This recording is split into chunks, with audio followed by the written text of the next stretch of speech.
잠이 확 깨죠? 잠이 안 깨나요? 자, 옆에 있는 친구 얼굴 보고 잠을 한번 깨봅시다. 자, 오늘 말씀은 의인에 대한 이야기예요. 의인에 대한 이야기인데 하나님의 말씀에 우리가 이렇게 나와 있습니다. 우리가 믿음으로 의인이 되었다. 의롭다 하심을 입었다. 어떻게 하나님을 믿는 것만으로, 예수님을 믿는 것만으로 의인이 되는가? 라는 거 우리가 조금 의문이 들 때가 있을 겁니다.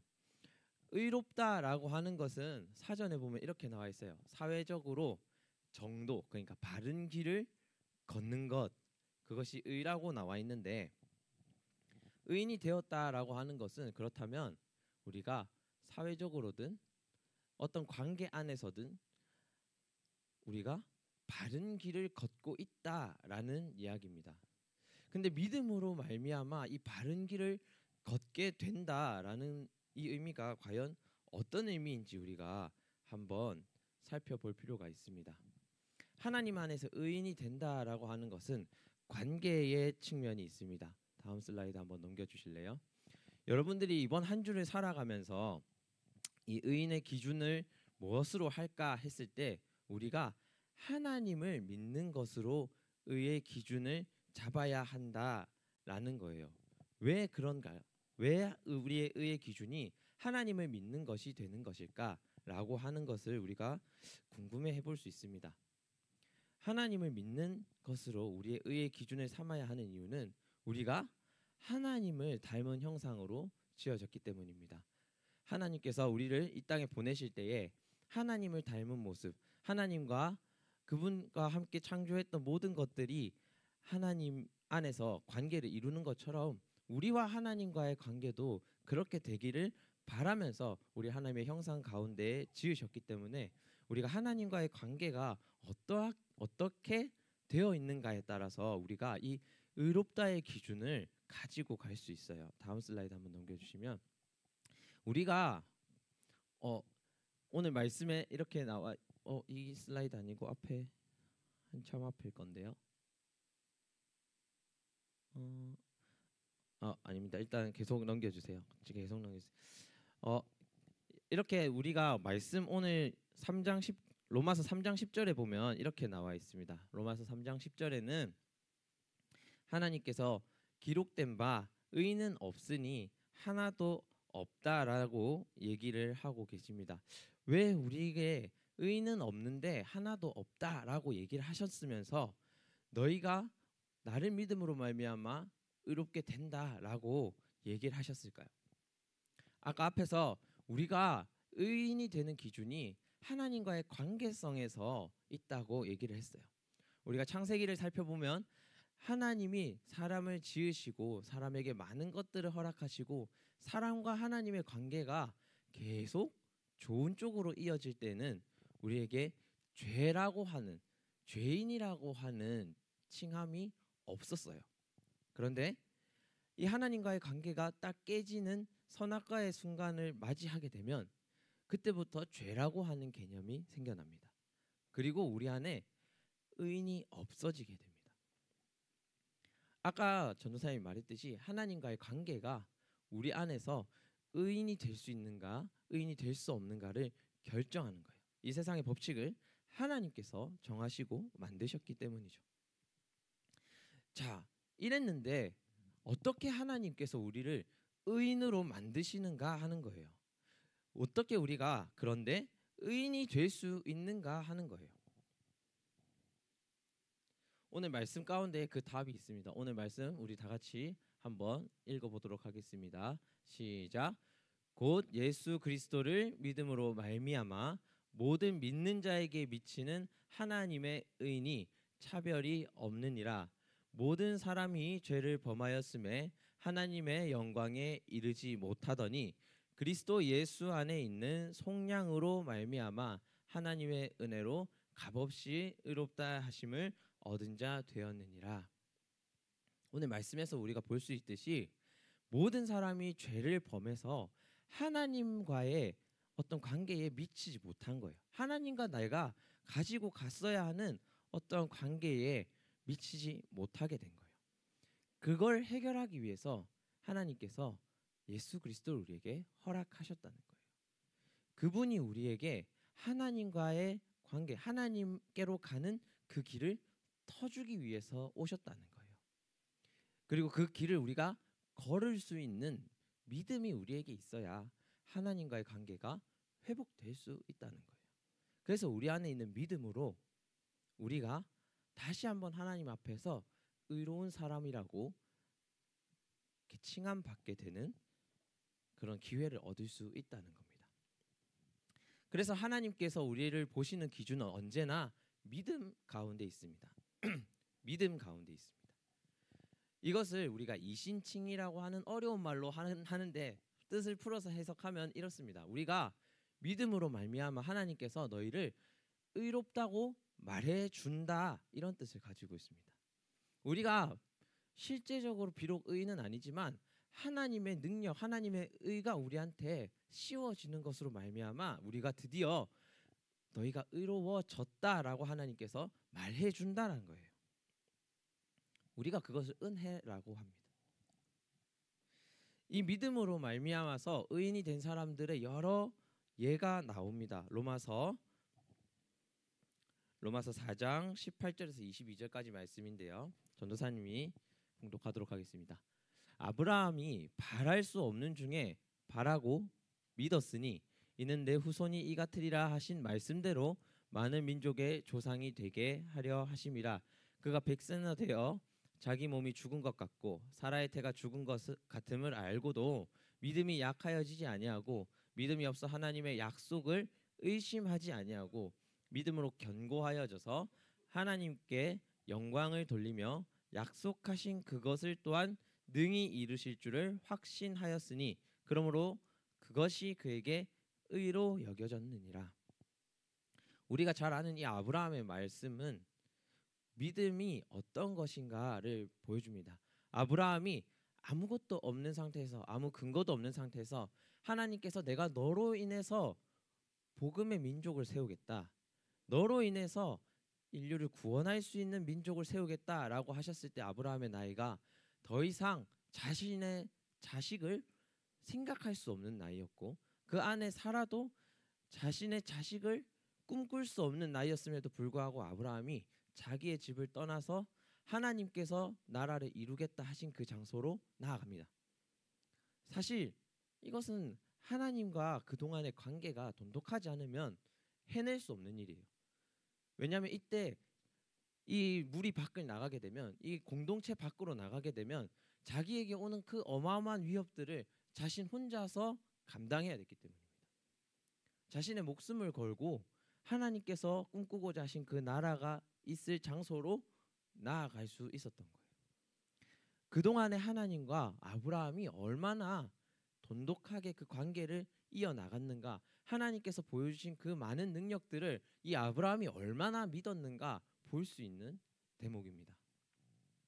이렇게 아브라함이 믿음으로 자신을 세우고 하나님 앞으로 나아갔을 때, 하나님께서 꿈꾸신 그 나라 가운데로 나아갔을 때 하나님께서 복음의 민족을 세우신 것을 아브라함이 알게 됩니다.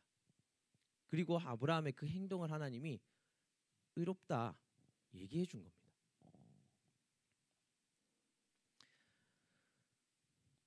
다음 화면 보시면 아브라함의 믿음을 보시고 하나님이 의로 여기셨다라고 했습니다.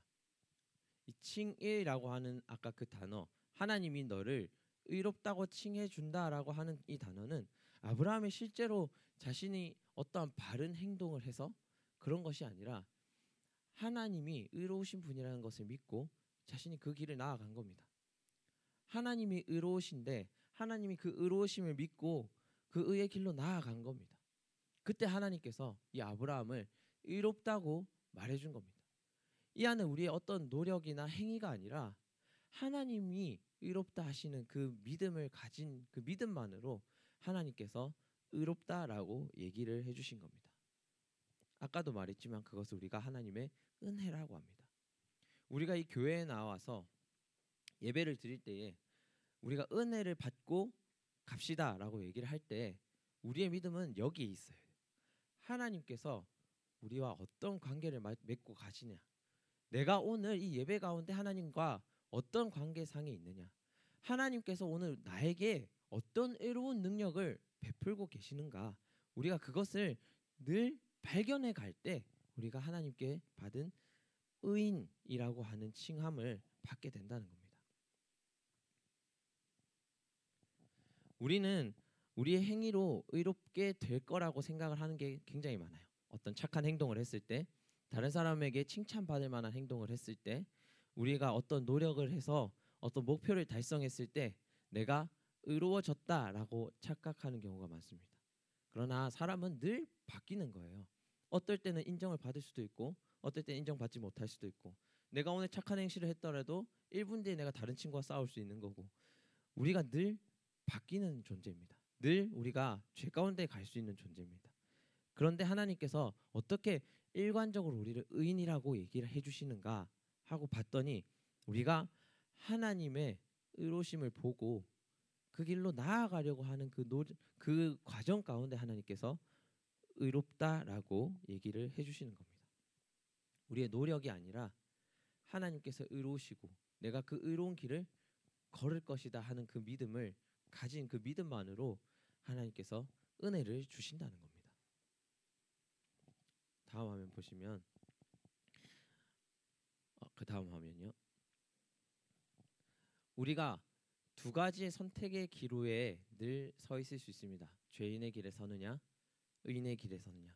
이 기로에 설 때에 우리의 선택의 기준은 내가 이 선택을 했을 때 나와 하나님이 어떤 관계 가운데 갈 수 있느냐, 그것을 바라보는 겁니다. 내가 어떤 선택을 할 때 하나님과 내 관계가 부서져 가겠다라는 생각이 드는 선택을 했다면 우리는 죄인의 길로 갈 수밖에 없습니다. 그러나 우리가 하나님과 내가 조금 더 깊은 관계로 갈 수 있겠다라는 선택을 했을 때 우리가 비로소 의인의 길에 설 수가 있습니다. 아까 제일 처음 전도사님 예를 들었던 선악과의 사건이 딱 그런 느낌이죠. 그들은 선택할 수 있었습니다. 하나님과 어떤 관계를 가지고 갈 것인가 본인들이 선택할 수 있었어요. 하나님도 제시하셨습니다. 그런데 그들의 선택은 하나님과의 관계가 아니라 나라고 하는 그 사람이 조금 더 풍요를 누리는 것, 조금 더 많은 것을 아는 것, 하나님과 조금 더 동등한 위치에 서는 것에 욕심을 가졌던 거예요. 그렇기 때문에 그들은 죄인의 길로 갈 수밖에 없었던 겁니다. 다음 슬라이드 보시면 우리는 늘 잘못된 선택을 할 여지가 있는, 죄인이 될 수 있는 여지가 있는 사람입니다. 그러나 하나님 앞에서 우리가 어떻게 의로워지는가 하는 것은 우리가 지을 수 있는 그 죄를 하나님께서 감당하셨다는 겁니다. 하나님께서 용서하셨다는 겁니다. 그리고 그 용서를 넘어서서 이제 내가 너희를 의롭게 할 거다라고 하는 하나님의 계획이 있었다는 겁니다. 그 계획이 무엇이었냐? 예수님을 우리에게 보내시는 거예요. 예수님 우리에게 보내셔서 하나님의 의가 우리 안에 덧입혀지는 순간 우리가 변화됨이라는 것을 경험하게 됩니다. 그런 은혜의 순간을 우리가 경험하게 됩니다. 그것이 바로 하나님께서 우리에게 주시는 칭함, 의롭다 칭함이라는 것의 의미입니다. 다음 화면 보시면 우리가 말씀 한 구절 더 읽어볼게요. 자, 시작.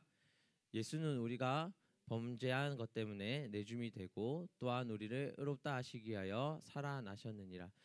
지금 이게 개역 개정이 아니라 조금 우리가 좀 읽기 쉬운 것으로 번역된 버전인데 이게 조금 더 이해하기가 쉽겠죠. 예수님께서 우리가 범죄한 것 때문에 자신을 내어 주셨다는 겁니다. 하나님께서 우리를 의롭게 하시기 위해서 부활할 수 있게 하셨다는 겁니다. 부활이라고 하는 것은 죄의 삭신 사망을 이기는 행동입니다. 그것을 예수께서 인간의 모습으로 하셨기 때문에 우리에게도 가능성이 생긴 겁니다. 우리 사람에게도 죄를 이길 수 있는 힘이 있구나. 다시 한번 우리가 오늘 실패하더라도 내일 하나님의 그 길을 다시 한번 걸을 수 있는 가능성은 우리에게 있구나라는 것을 하나님께서 우리에게 보여주셨다는 겁니다. 그 변화의 과정이 우리에게 있습니다. 다음 슬라이드, 그 다음 슬라이드요. 우리에게 그 변화의 과정이 있습니다. 처음 우리에게 죄인이었다가 예수께서 오심으로 우리가 의인으로 칭함을 받을 수 있었고, 또 우리가 그 예수님을 믿음으로 하나님 앞에 조금 더 나아가려고 하면서 그 관계를 계속 다져가면서 우리가 하나님의 자녀, 하나님의 나라를 상속받을 수 있는 자녀에 이르기까지 우리가 이런 변화의 과정들을 이 믿음을 통해서 거칠 수 있다는 겁니다. 그래서 결국에는 우리가 구원에 가까워지고, 그 구원이 무엇이냐 하는 게 바로 로마서 5장 1절의 말씀입니다. 그러므로 우리가 믿음으로 의롭다 하심을 받았으니 우리 주 예수 그리스도로 말미암아 하나님과 화평을 누리자. 그 구원의 의미가 무엇이냐? 지금까지 하나님과 우리가 멀어졌던 그 관계를 회복하고 다시 한번 하나님과 화평을 가지고 갈 수 있는, 하나님의 자녀가 될 수 있는 권리를 얻는 것입니다.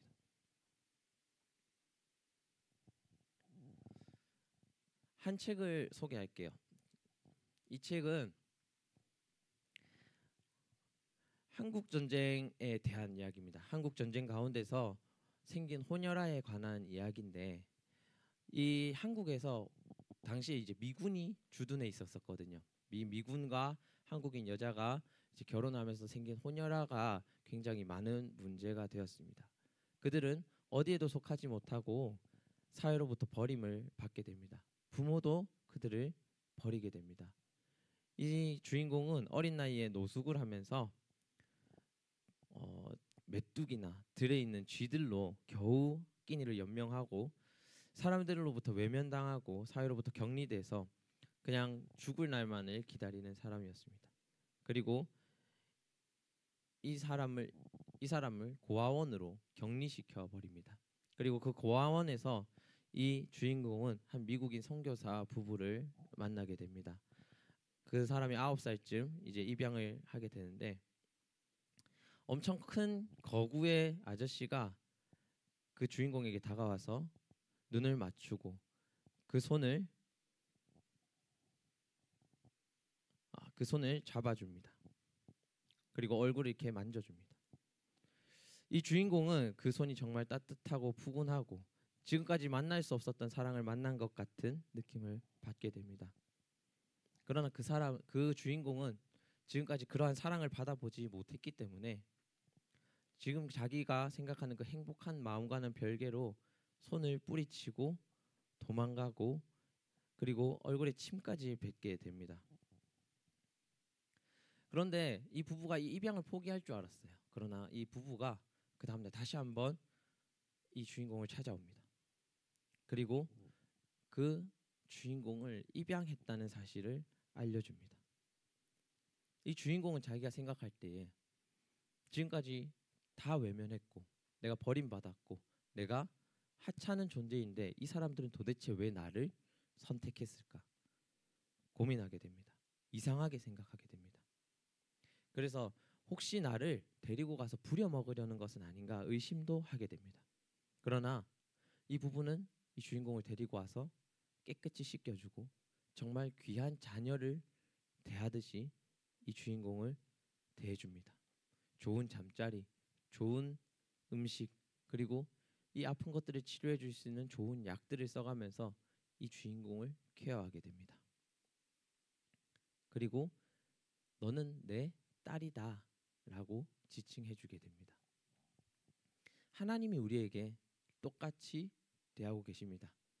우리가 세상 가운데 하나님과 같은 관심을 받아보지 않아서 그 관심이 늘 부담스럽고 또 그 예배가 너무 부담스럽고 하나님을 만나는 그 시간이 조금 지루하게 느껴질 수도 있습니다. 그러나 하나님께서 우리가 뿌리치는 그 손을 다시 한번 잡아주시는 거예요.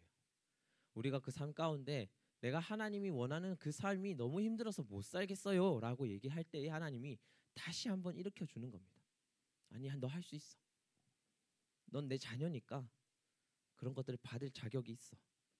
그런 관심을 받을 자격이 있어 라고 하면서 다시 한번 일으켜주는 겁니다.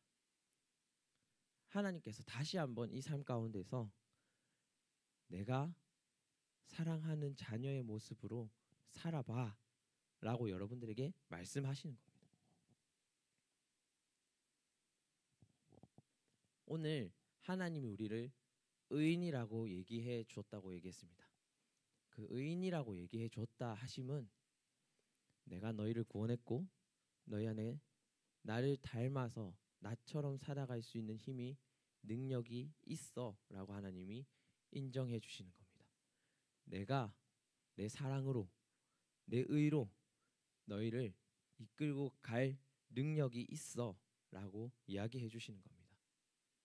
오늘 여러분들이 이 예배를 마치고 어떻게 살아갈지 다시 한번 결단했으면 좋겠습니다. 오늘 결단 찬양을 하면서 여러분들이 내 한 주는 이렇게 살아갔으면 좋겠어요 고백하는 시간이 되었으면 좋겠습니다. 청년의 기도라는 제목이지만 사실 이건 청년들이 아닌 우리 어린 나이에 믿음 생활을 시작한 모든 사람의 고백이 되어야 된다고 생각합니다.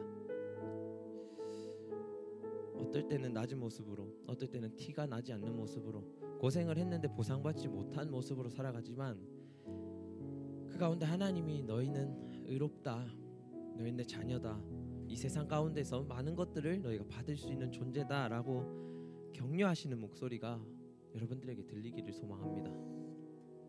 다 같이 결단 찬양하면서 나아가도록 하겠습니다.